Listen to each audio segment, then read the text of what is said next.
Odisha BJP आउ एक राजनैतिक दल होई रहिनी यह एक जागीरदारी दल रे परिवर्तन होईछि। गतकाली बीजेडी रे जोग देबा परे वरिष्ठ नेत्री लेखाश्री सामंत सिंहार खोलिछंती बीजेपी दलर गुमर कथा।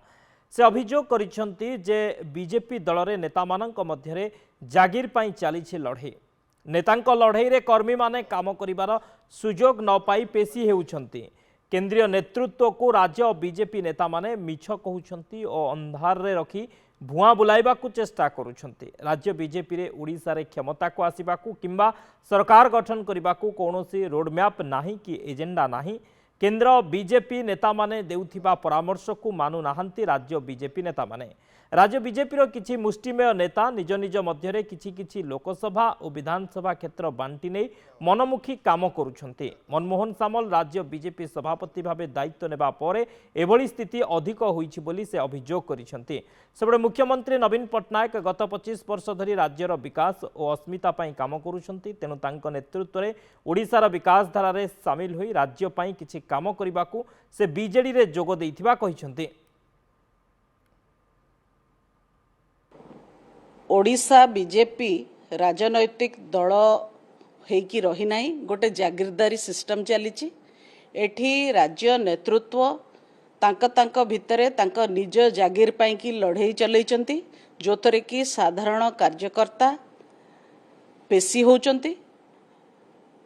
राज्य नेतृत्व राज्यर थिबा सांप्रतिक राजनैतिक परिस्थिति, दलर हाल, कार्यकर्ता मानकर दक्षता, तांकर पोजिशनिंग ए सबु विषय रे मु निसंदेह कहि परिबी जे केंद्र नेतृत्व को मिछ कहउचंती, तांकु अंधार रे रखिचंती, तांकु भुआ बुलाउचंती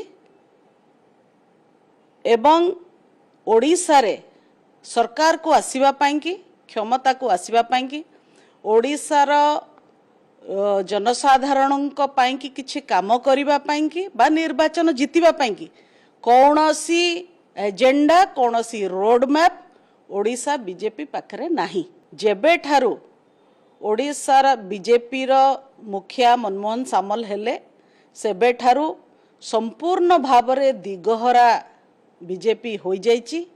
ओडिशा बीजेपी केंद्र बीजेपी रो कथारे काम करू नाही।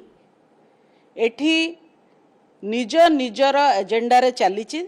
निज निज भितरे ओडिशार विभिन्न संसदीय क्षेत्र एवं विधानसभा क्षेत्र को बांटी नहीं चंती। मु देखुची जे केवल निज स्वार्थ रे किछि नेता काम करिकिरी भारतीय जनता पार्टी भितरे आममान को भितरे जो आशा थिला बीजेपी को बड़ करिकिरी राज्य को आगु को नबा एटा संभवपर हेई पारु नाही।